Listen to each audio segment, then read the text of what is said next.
Ավելացած մետլախ, պարկով ցեմենտ, ապալովկի հին կտորներ։ Պարոն Մկրտչյան, ըստ էության վարչապետը 3 կառավարության նիստի ժամանակ անդրադարձավ եկեղեցիների թեմաներին եւ ասաց, որ այնտեղ այնքան կուտակված աղբ կա, որ երբեմն եկեղեցիները վերածում են չուլանների։ Դրան հետևեց մի շարք հոգեվորականների արձագանքը, վիրավորանքը վարչապետի ուղղությամբ, բայց շատ հատկանշական էր Գուգարաց թեմի առաջնորդի հայտարարությունը, երբ վարչապետին անվանեց երկրի գլխավոր ցավագար, մոլագար եւ այսպես շարունակ։ Ընդհանուր առմամբ ինչպես եք վերաբերվում այս հայտարարություններին, ինչպես նաև վարչապետի արած հայտարարությանը, որ եկեղեցիները ինչ-որ իմաստով վերածել են չուլանների։ Այն խնդիրը, որ Հայաստանի Հանրապետությունում կան հարյուրավոր լքված եկեղեցիներ, սա փաստ է։ Սրա հետ հաշվի չնստելը, չգիտեմ թե որ ժանրից է ուղղակի։ Այն որ եկեղեցական որոշ սպասավորներ, ընդգծում եմ որոշ սպասավորներ, որովհետև եկեղեցական բազմաթիվ ազնիվ նվիրյալ եկեղեցուն սպասավորներ կան, ովքեր էլ կարծում եմ շատ մոտ ապագայում հանձն կառնեն իրենց ուսերին կվերցնեն եկեղեցին ներսից ինքնամաքրելու այդ գործընթացը կամ լռելիային իրենք համաձայնություն կտան այս իրավիճակի հետ։ Այս իրավիճակի հետ կհամաձայնվեն, այս իրավիճակը կհանդուրժեն, կշարունակեն մաֆիոզական տրամաբանությամբ եկեղեցու բրգաձև այդ բուրգը վերադասավորել ու դասավորել։ Ես այդ մտքին չեմ, ես կարծում եմ, որ իրոք կան ազնիվ հոգեվորականներ եւ իրենք այդ գործը կվերցնեն իրենց ուսերին։ Իսկ ինչ վերաբերում է այդ տեղատարափին, գիտեք, առանձին հոգեվորականները, երբ որ ես դիտարկում եմ, նրանց հրապարակային խոսքը լսում եմ, ուսումնասիրում եմ, պատերի տակ նստող պարավ ջադուներից ոչնչով չեն տարբերվում, հազար ներողություն իհարկե։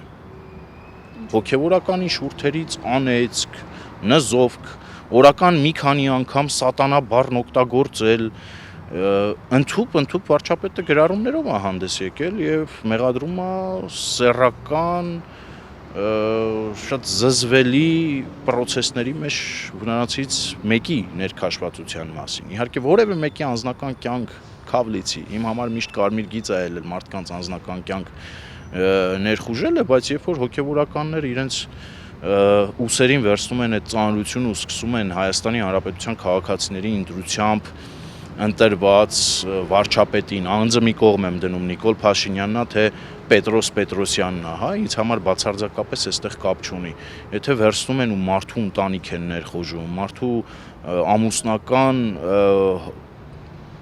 ամուսնական կյանքը հավաստող փաստաթղթեր են փորփրում, քաղաքական հայտարարություններ են անում, անեծքներ են տեղում, ընդհուպ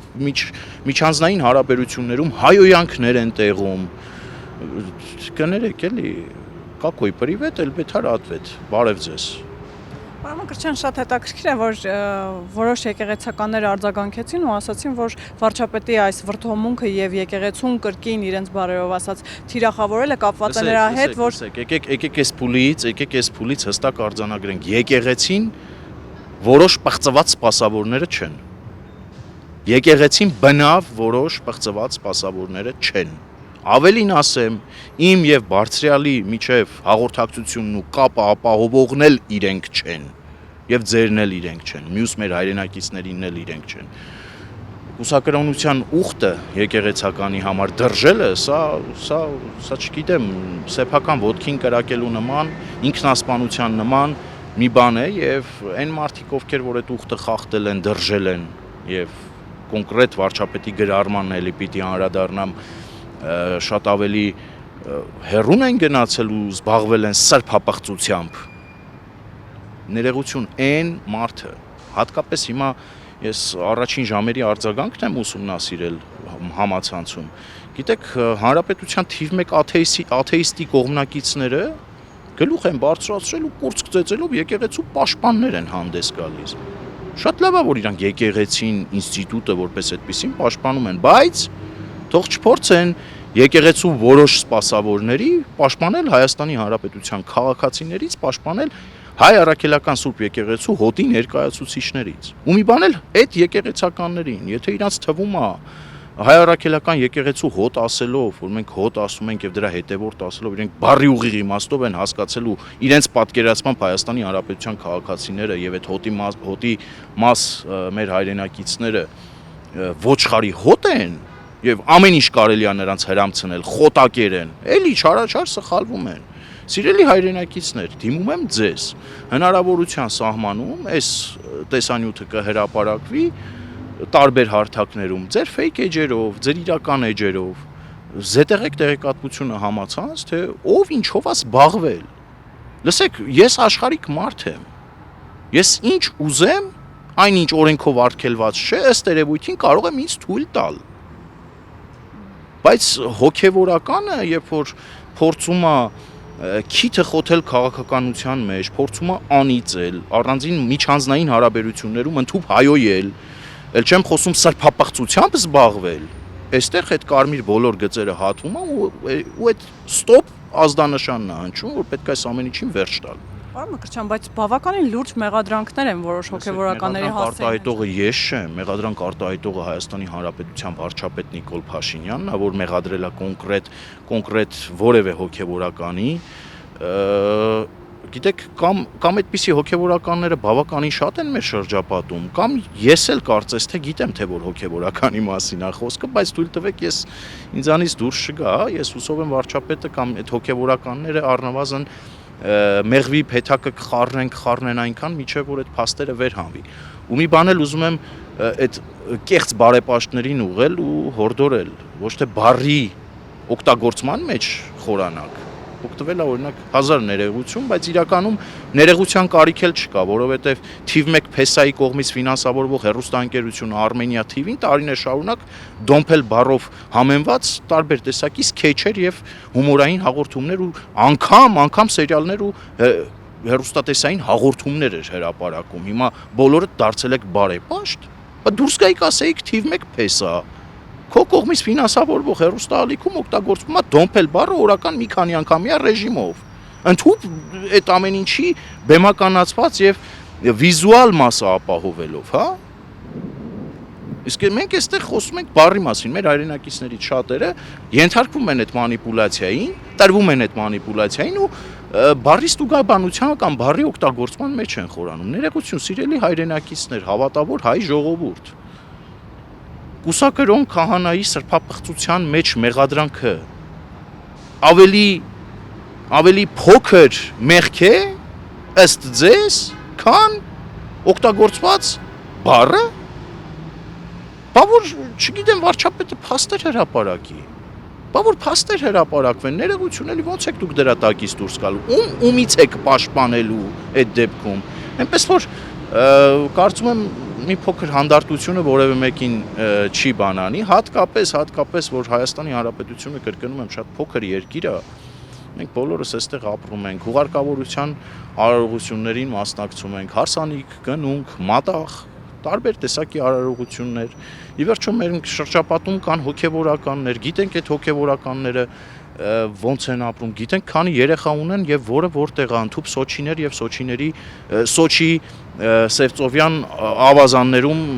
առանձնատներ եւ այլն, հա, թող շատ չփորփրեն, բայց այդ ինքնամաքրման գործընթացն իրենք սկսեն։ Կամ կսկսեն, կամ ստիպված կլինեն հավատացյալ հայ ժողովուրդը հայ առաքելական եկեղեցին ինստիտուտը փրկելու համար, ինստիտուտը ազատելու համար նմանատիպ ընդհուպ սրբապիղծ սպասավորներից հայ ժողովուրդը եւ հավատավոր ժողովուրդը ինքը կստանձնի այդ գործը իր վրա։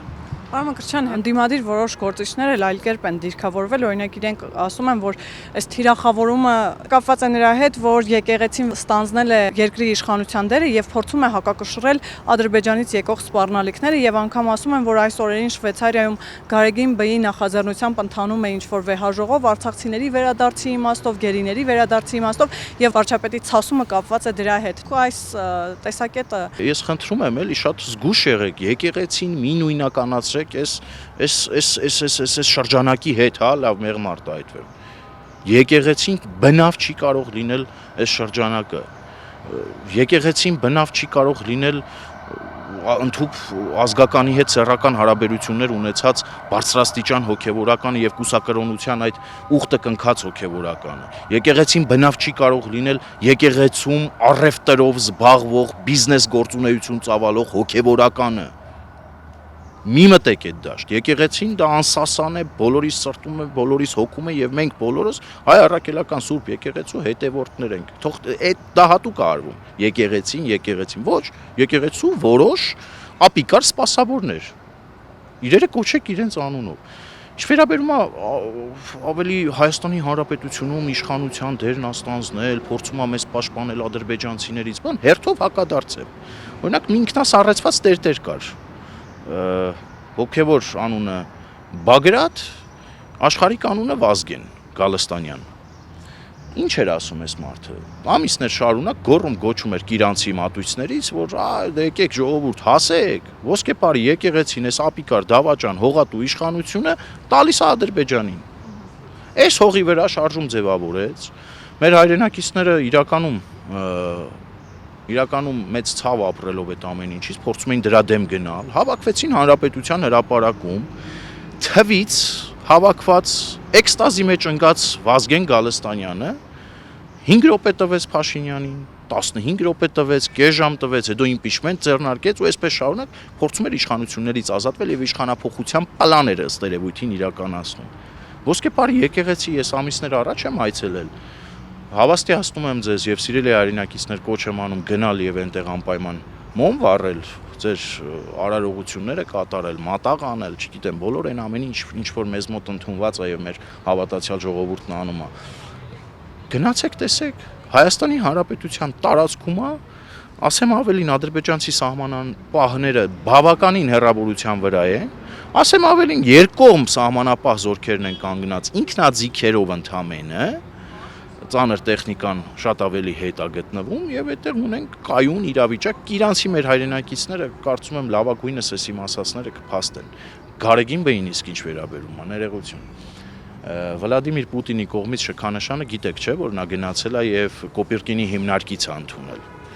Այդ հիմնարկում որ գնում եւ շքանշան էր ընդունում, չէր կարողանում հիմնարկի միջոցով օրինակ իր գործընկեր Կիրիլի հետ կապնվեր։ Բաքու նախատեսված Կիրիլի այցից առաջ ոչ թե Մեհրիբանի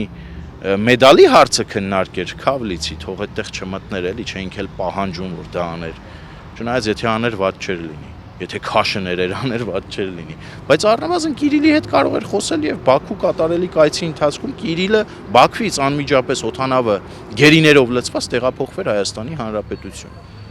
Դուք լուրջ եք ասում, դուք գերիների համար մտածում եք, դուք գերիների պաշտպան եք, չգիտեմ ինչ եք, հիշեցնեմ, Քարվաճառի եկեղեցում դադիվանքում մի հոգևորական կար, չեք հիշում ժողովուրդ, այդքան կարճ է բոլորիդ հիշողությունը, այդ հոգևորականը հիշում եք ինչ էր ասում էր ես այստեղ կզոհվեմ, բայց եկեղեցին ադրբեջանցուն չեմ տա, բա ինչ եղավ այդ հոգևորականի տեղը մեկը գիտեի։ Այսինքն հերթով կարող եմ տարբեր դրվագներով այս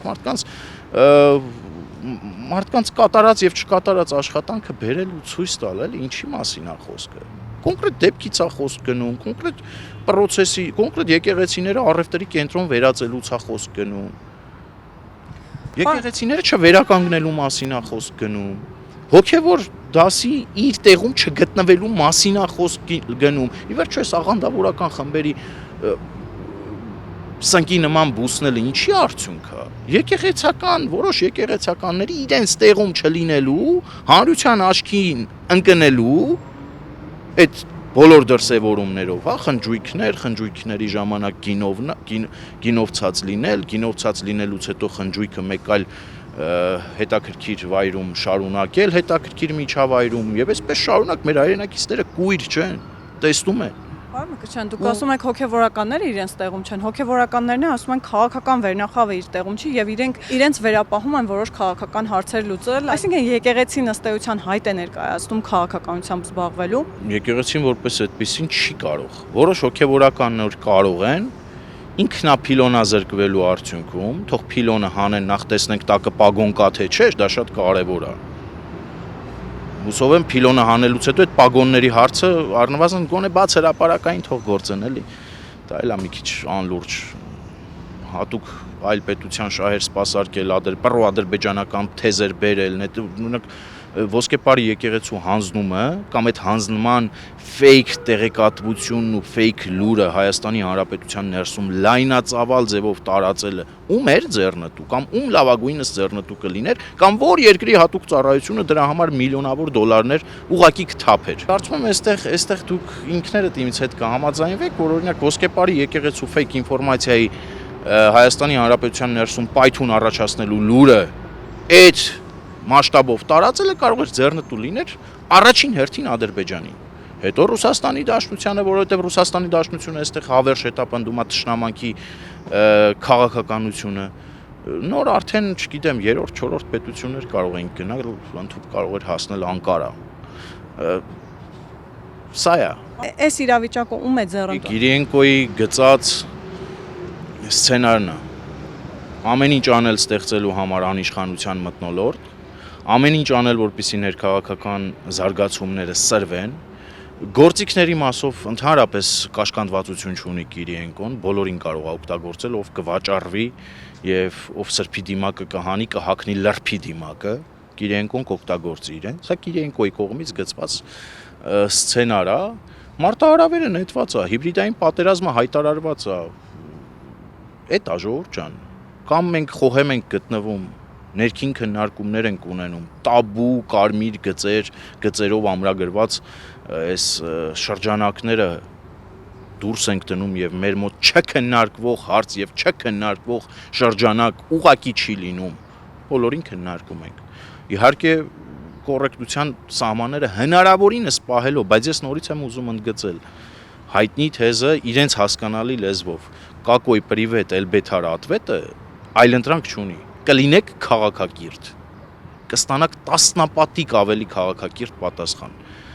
կանցնեք քաղաքակրթության սահմանները, գիտեք Հայաստանի Հանրապետությունում մեծացել ենք, դպրոց ենք գնացել, սպորտի ենք գնացել, փողոց ենք դուրս եկել, ապրում ենք, տիրապետում ենք ոսկեղենիկ, ճակերտավոր հայերենի բոլոր այդ բաներին, քավլիցի, կհատեք կստանաք պատասխանը համարժեք առանձին դեպքերում խիստ անհամարժեք։ Այնպես որ սթափության կոչ է սա ոմանց, ովքեր որ անուղակի կերպով փորձում են այս ամեն ինչի մեջ թաթախվել։ Ժամանակահատված կար, երբ որոշ հոգևորականներ էլի սկսեցին նման հարցեր բարձրաձայնել, խնդիրներ, այդ իմաստով նաև հրապարակ թերթը անդրադարձ ունեցավ կուսակրոնության հետ կապված։ Իսկ դուք չգիտեք, այս ինչ միամիտ հարցեր եք տալիս ինձ։ Չգիտեք, որ խնդիրներ ունեն ժողովուրդ։ Դուք լուրջ չգիտեք։ Դուք դասընկեր չեք ունեցել Հայաստանի Հանրապետությունում ուսանելու տարիներին կամ կուրսընկեր չեք ունեցել առնվազն մեկ, որ հայրիկը եղել է թաքուն հոգևորական կամ թաքուն պահված հայրիկ է եղել տանը կամ չգիտեմ եկեղեցում չեք ունեցել լուրջ եք ասում դուք ընդհանրապես չեք ունեցել այդպիսի դասընկեր կուրսընկեր բանակում ծառայացները գուցե բանակային ընկեր չնայած նրանք ամեն ինչ արել են որ իրենց որդիները բանակ չգնան հարևան չեք ունեցել չգիտեք այդպիսի օրինակ վարդապետ էր որ ամուսնացած են ամուսնական կապով կապված են տիկնանց հետ, ունեն երեխաներ, այդ երեխաները իդեպ բավականին ապահովված են, միջին վիճակագրական Հայաստանի Հանրապետության քաղաքացու երեխաների հետ համեմատած, այդ երեխաները հիմնականում ստանում են բարձրագույն կրթություն, Հայաստանի Հանրապետության սահմաններից դուրս եւ շատ թանկարժեք, չգիտեք։ Եթե դուք չգիտեք, մեր հայրենակիցները վստահաբար տասնյակներին այդպիսի գիտեն։ Կա այդ խնդիրը։ Կա թող որևէ մեկը այս շրջանակին, այս տեսակ, այս որակների տեր հոգևորականին թող որևէ մեկը չփորձի պաշտպանել։ Որտեվ գիտեք չեմ հասկանա ես։ Դուք էլ չեք հասկանա, մեր հայրենակիցները չեն հասկանա, իսկ այն շրջանակը, որ դա փորձի ներկայացնել, որ վայ եկեղեցին, վայ էս ինչ եք անում, դե կներեք էլի այդ եկեղեցին ու եկեղեցու որոշ սպասավորներ, որ առավոտից իրիկու պարավ ջադվի նման անեցք են տեղում ու մարդկանց անձնական կյանք քիթները խոթում ու իրենց բուն աշխատանքը թողած այլ աշխատանքով են զբաղվում, դա չեք տեսնում, դա ձեզ հետաքրքիր չի, թե Նիկոլ Փաշինյանը մի կողմ դրեց թավիշը, վերցրեց ձեր տված աղու բիբարը ու լցրեց ձեր վերքերին։ Իսկ իմ կարծիքով Նիկոլ Փաշինյանը վերցրել է աղու բիբարը իրանց վերքերի վրա լցնում, ասում է դե վայելեք։ Դե վայելեք 7 տարի շարունակ հայոյանք եք տեղացել, զրպարտանք եք տեղացել, անեծք եք տեղացել։ Կերեք։ Պարոն Մկրտչյան, չեք կարծում, որ թե հոգևորականների կողմից նման խոսույթը, թե ինչու՞ չէ վարչապետի կողմից նման խոսույթը ուղղված միմյանց կարող է արժեզրկել երկու ինստիտուտներն էլ, օրինակ վնասել եկեղեցուն կամ վարչապետի ինստիտուտը։ Հարգելիներս, Հայաստանի Հանրապետությունում կան ինստիտուտներ, տարբեր ինստիտուտներ, այդ թվում բժշկական մասնագիտացված կոնկրետ ինստիտուտներ։ Այն որ կարող է ասի հայտնի կարգին հաղորդման սկեչի նման, կամ կասի աղջիկներ դուք երկուսդ էլ ճիշտ եք, կամ կասի հարգելիս բժշկական անալիզներն այլ բանի մասին են խոսում։ Ինչի եք ընկնում սարուձոր։ Գոյություն ունի դենկայի անալիզ, գոյություն ունի տարբեր տեսակի այլ անալիզներ, եւ այլն, գոյություն ունեն անվիճելի փաստեր, գուցե, ախր թվայնացված աշխարհում ենք ապրում, էլի։ Կարող է այդ փաստերը ոչ այնքան արժանահավատ լինեն, կարող է արժանահավատ լինեն, կարող է արժանահավատ չլինեն, բայց ինստիտուտներ կան, որ այս հարցերով պետք է զբաղվեն։ Իսկ վարչապետի կոնկրետ մեղադրանքը, կոնկրետ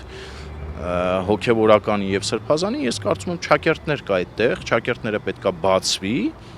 Իսկ մյուս կողմը, եթե ուզում է սեփական դեմքը փրկի, սեփական քերուտիկնոջ դեմքը, ճակերտավոր քերուտիկնոջ դեմքը փրկի, դիմեք այդ ինստիտուտներին, չեք հավատում տեղական ինստիտուտներին, դիմեք միջազգային ինստիտուտներին, քավլիցի, դիմեք, ապացուցեք, անցեք առաջ, ով է ձեզ այլ բան պարտադրում կամ դուք ինչի չգիտեք այդ լուծումները, իսկ անեցքը պիտի դա լուծի, դե լավ, եթե դուք մտածում եք անիծելով այդ հարցը պիտի այդպես փակվի, օքեյ, եկեք փակենք, բայց անիծողն էլ էլի պետքա ի վերջո հարցեր կան, հրապարակ նետված, դաշտ նետված, տարիներով ծեծված, այդ հարցերին պետքա կարողանան պատասխանել, չէ՞։ Պարոն Մկրտչյան, ասացիք, որ այս ամեն ինչը ձեզ հիբրիդային պատերազմի տար է, մենք բազմիցս դրա մասին խոսվել է, որ մենք հիբրիդային պատերազմի մեջ ենք։ Դուք սա միայն այդ համատեքստում եք դիտարկում, թե նաև հստակ դիրքավորում է 2026 թվականի խորհրդարանական ընտրություններից առաջ եւ հստակ միտում ունի։ Օրինակ վարչապետի ինստիտուտը ինչ որ իմաստով թիրախավորել եւ հանրային տրամադրությունների վրա արդյոք որոշ հոգեվորականների այս հայտարարությունները չեն կարող ազդել բացասաբար։ Վարչապետը ճիշտ ուղղության վրա է, եթե ունեմ երկու ձեռք, եւս 10 պարտքով կվերցնեմ ժողովրդի ասած, ու այս գիծը իր ընտրած, իր որդեգրած կոչ կանեմ, որ շարունակի ու իր կողքը կայնեմ այդ 10 պարտքով վերցրած ձեռքով, որ դե կներեք էլի 7 տարի շարունակ, ինչքան կարելի է հայհոյել, ինչքան կարելի է անիծել, ինչքան կարելի է սուտ, մանիպուլյացիա գեներացնել, այստեղ վարչապետի մեղքն էլ կա, վարչապետի մեղքը այնքանով է, որ իրավապահ համակարգին չի կարողացել աշխատացնի, որ իրավապահ համակարգը իր կողմից նշանակված պաշտոնյաները կամ հանցավոր անգործություն են ցուցաբերել, կամ իրավական մանկամտություն են ցուցաբերել, կամ իրավական իմպոտենտություն են ցուցաբերել, դրանցից որ մեկնա չգիտեմ, բայց մեկն ու մեկը առկա է առնվազն։ Այստեղ վարչապետի մեղավորությունը կա, ու այդ թավիշը եւ թավիշի վերջո պիտի տրվի բացառելով, այստեղ շատ կարեւոր է, բացառելով օրինակ առհասարակ անձնական կյանք մուտք գործելը, բացառելով օտարերկրահատուկ գործակալների ընտրություններին մասնակցելը, բացառելով 5-րդ Շարասյան գործունեությունը, կտրուկ օրենքների շրջանակում։ Կանեն, չեն անի, չգիտեմ, բայց առնվազն այս խոսույթը այս լեքսիկոնով, որ պատասխանը պիտի լինի այս ձև, դե մարդիկ ուրիշ լեզու չեն հասկանում, հարգելիներս, եկեք հասկանանք։ Ինչքան կարելի է, ինչքան կարան հայոյեն, այս կողմը ժողովրդավարությունը դրոշակ դարձրած ժողովրդավարության շղարշի տակ այսպես թաքնված, փայփայելով ժողովրդավարությունը չվնասելու համար, ոչինչ չասի, ձայն չհանի, ինչքան կարելի է, լավ, դա ինչ որ միտեղ այդ համբերության բաժակը լցվում, դուրս է գալի թափվում է։ Այսինքն, եթե հայոյում են, պատասխան պիտի հայհոյել։ Եթե հայոյում են, պետքա իրավապահները գործեն։ Առաջինը մեկուսացնեն խուլիգանության հոդվածով, եթե խնդիր կա օրենսդրական օրենքի հետ կապված, ազգային ժողովը թող հենց այսօր հանձն առնի այդ գործընթացը եւ քրեական օրենսգրքով պատժելի արարք դարձնի։ Եթե հայոյում են, քրեորեն պիտի պատժվեն։ Եթե իրավապահները մանկամտություն են իրավական ցուցաբերում, արձագանքողի դերում են լինում կամ իրավական իմպոտենցիայի տիպիկ դրսևորումներով է դա աչքի ընկնում, Ներողություն այդտեղ պետք է ի պատասխան հայհոյեսել, то մի բան էլ ավելանես։ Ես քավլիցի ոչ բռնությունն եմ քարոզում, ոչ անձնական կյանք ներխուժելը, ոչ հայոյանքը, բայց ժողովուրդ ջան, չի կարելի էլի, այդ մեր արժեքների մեջ է մտել, այդ արժեքներից խոսացողները, կուրծք ծեծողները, այդ ես չեմ հասկանում, որ մեկիդ են տունը դաստիարակել, որ կարելի է մարդու անձնական կյանք մտնել կամ մարդուն հայհոյել, անպատասխան։ Որ մեկիդ են տունը տենց դա, որ մեկիդ հերն է տենց դաստիարակել, էլի, մի հատ եկեք ծուռը նստենք, դուզը խոսանք, ոնց որ կասի ժողովուրդը։ Այդ ձեզ ինչի է թվում, դուք ես երկրում արտոնյալներ եք, կարաք հայոյեք, ձեզ ի պատասխան չեն կարա հայոյեն կամ ձեր հայոյանքի համար ձեր ականջը փողոցում չեն կարա ձգեն։ Ինչի է ձեզ այդպես թվում։ Միգուցե իրավական համակարգը Ոչ թե միգուցե, այլ իրավական համակարգի բացառիկ իմպոտենցիայի դրսևորման արդյունք է սա։ Երբ որ ոմանք երկրի թիվ 1 դեմքին հայոյում են, թիրախավորում են, ընտանիք են ներխուժում, հարգանքով չեն վերաբերվում ինստիտուտին ու անպատիժ են մնում, կներեք էլի, այ այդտեղ է շանգելուխը թաղված ու Կիրիենկոները կարող են հաջողության հասնել, սա նաև Կիրիենկոների ջրաղացին ջուր լցնելը օրենսդրական նախաձեռնություններով այս ամեն ինչի դեմը չառնելը, որովհետև չգիտենք ինչ հետևանքներ կունենա։ Եթե մտել է այս դաշտ, թևակողում է այս դաշտ, սա հղի է անկանխատեսելի հետևանքներով։ Օրինակ ինչ հետևանքներով, եթե հաշվի առնենք, որ բոլոր կարմիր գծերը ամենախառը, ամենածանր հետևանքները կարող են լինել։ Ես նորից եմ կրկնում, որևէ մեկը թող չփորձի Հռոմի պապուց ավելի կաթոլիկ թվալ կամ ձևանալ, հա, մենք այս հասարակության մեջ ապրում ենք։ Մենք ունենք արժեքներ, որ կրում ենք, մեր մեջ դրվում է։ Սկսած դպրոցից, մանկապարտեզից, սպորտի վայրից, փողոցից, համալսարանից, սա դրվում է մեր մեջ։ Դա էլ է արժեք, դա էլ է արժե համակ։ Ու եթե ոմանց թվում է դա պիտի ոտնահարեն ու այդպես անցնի, չէ։ Այստեղ օրենսդրական նախաձեռնությունների կարիք կա, հանրային հեռուստաընկերությունում նախորդ շաբաթ քննարկման ժամանակ նաև ես քաղաքացիական պայմանագրի ներկայացուցիչ կար մեզ հետ, պատգամավոր, ով այդպես էլ չկարողացավ հստակ պատասխանել մինչև 26-ի ընտրություններ նրանք այդ օրենսդրական փոփոխությունները կիրականացնեն հիբրիդային պատերազմի գործիքների հնարավորության դաշտը սահմանափակելու համար, թե ոչ, ես կարծում եմ սա նաև ազդակ է, որ նրանք սկսեն գործել, որտեղ սա հղի է լրջագույն հետևանքներով իրականում։ Հատկապես երբ որ վարչապետի տիկինը իր գրառման մեջ անդրադարձ է կատարում բարձրագույն հոգևորականի մաֆիոզական հակումների հետ, սա առավել քան վտանգավոր է դառնում իրականում։ Ես չեմ կարծում, որ անհիմն է այդ հայտարարությունը, հիմնավոր կասկածներ եւ փաստական հենքեր կա, որպեսզի այդպիսի բան գրի առավել եւս երկրի առաջին տիկինը եւ դա հենց ինքը իրենով վտանգ է պարունակում։ Ես կարծում եմ աշխատանք է պետք տանել, լրջագույն աշխատանք, հատկապես այս շրջանը մինչև 2026 թվականի մարտ-ապրիլ ամիս քաղաքացիական պայմանագիրը պետք է այն չաշխատած, չիրականացրած, բաց թողած ժամանակը լրացնի խորհրդարանում օրենսդրական նոր նախաձեռնություններով, նոր փաթեթներ ընդունելով, որը ուղղակի կարգելափակի սրանց գործունեության դաշտը, ուղղակի շատ չոր, կոպիտ օրենքի դիկտատուրա հաստատելով, օրենքի դիկտատուրա, թող չխառնեն ռոբասերժական դիկտատուրայի հետ, օրենքի դիկտատուրա հաստատելով այս ամեն ինչի դեմը կառնի, որովհետև սա ի վերջո պետականության տակ դրվող ական ու ռումբ է։ Պարոն Մկրտչյան, բայց այսօր էլ սահմանադրությամբ ամրագրված է, որ եկեղեցին ըստ էության չի կարող քաղաքականությամբ զբաղվել, այսինքն այդ իմաստով արդեն կա օրենսդրական կարգավորում։ Հիմա որտեղ է քաղաքական process-ներին, կարծում եմ, ընտրություններին կարծես թե չի մասնակցում, չէ՞, ես ճիշտ եմ։ Բայց այդ հայտարարությունները արդյոք չեն կարող տրամադրություններ գեներացնել։ Տրամադրություններ գեներացնում են։ Տրամադրություններ գեներացնողները հայտնի են անցյալով, ներկայով եւ ամենայն հավանականությամբ նաեւ ապագայով։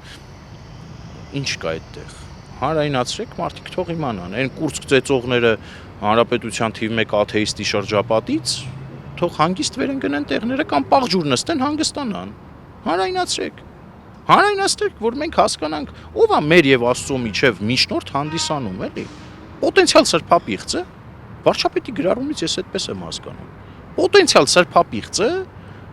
գալիս եւ իմ եւ Աստծո միջև միջնորդ է ուզում հանդիսանալ։ Դուք ձեռ եք առնում առհասարակ, էլի։ ես անկեղծ չեմ հասկանում, չգիտեմ, գնդակը նետված է իշխանությունների դաշտ, մասնավորապես Նիկոլ Փաշինյանի դաշտ եւ ինքն այս խոսակցությունը բացել, ինքն էլ միջևերջ կարծում եմ կտանի եւ սա անհետևանք չի մնա։ Թե եկեղեցում անհետևանք չի մնա, թե հանրային քննարկումների տիրույթում եւ դաշտում անհետևանք չի մնա, թե ազգային ժողովը նաեւ կարձագանքի է ամեն ինչ։ Պարոն Մկրտչյան, ամփոփելով էլի, արդյոք վարչապետի համար ռիսկային չի բարձրաձայնել նման թեմա, այն դեպքում, երբ երբևէ քաղաքական ոչ մի դերակատար Հանրապետությունում եկեք այս մի բանը արձանագրենք, գուցե ես վարչապետի հետ շատ տարընկալումներ եւ տարընթերցումներ ունեմ շատ հարցերում, ոչ թե գուցե վստահաբար ունեմ։ Հատկապես արդարություն, արդարադատություն ու այս հարցերում ես լրջագույն տարընկալումներ ունեմ վարչապետի հետ, բայց ներողություն, ով եթե ոչ Նիկոլ Փաշինյանը։ Քաղաքական դաշտում կարող եք ցույց տալ մեկին, ով ունի այդ համարձակությունը, այսպիսի խնդիրները վեր հանել ու քննարկման առարկա դարձնել։ Գիտեք այդպիսի երկրորդին, ես օրինակ չգիտեմ։ Ես օրինակ որոշներն էլ թիրախավորում են վարչապետի։ Թիրախավորում են տարիներ շարունակ, ով ասեց, որ չէին թիրախավորում, էլ հողատու, էլ դավաճան, էլ թուրք, էլ չգիտեմ ինչ, էլի ինչ ասես չասեցին, ինչի չէին թիրախավորում, կամ ինչի էս թեման, որ բացվել է, պիտի մեր հայրենակիցներ կարող է տեսախցիկների առաջ, ամեն մեկը չի, որ ինպես կհամարձակվի տեսախցիկի առաջ, այսպես խոսել, հա, կարող է տեսախցիկների առաջ չխոսան, բայց առնվազն իրանց տունը, իրանց բարձի տակ խոսան, չէ, որ սա ճիշտ է, առնվազն սա ճշմարտությունների ժանրից է, ինչ կա այստեղ, այդ ջայլամային քաղաքականությունը միշտ հարիր է եղել բոլոր ժամանակներում մեր քաղաքական գործիչներին։ Հիմա էլ է դա շարունակվում։ Նիկոլ Փաշինյանը կարծրատիպ է կոտրում, ապրի ինքը, ողջունում եմ։ Թեման բացվել է, շարունակեք, սիրելի հայրենակիցներ, վախում եք ձեր դեմքով, ձեր ֆեյք էջերով արեք։ Բացեք այս թեման, քննարկենք, հասկանանք ովքեր են այդ կեղծ բարեպաշտները։ Փիլոնի տակ պահկված պագոնավորները։ Եկեք հասկանանք։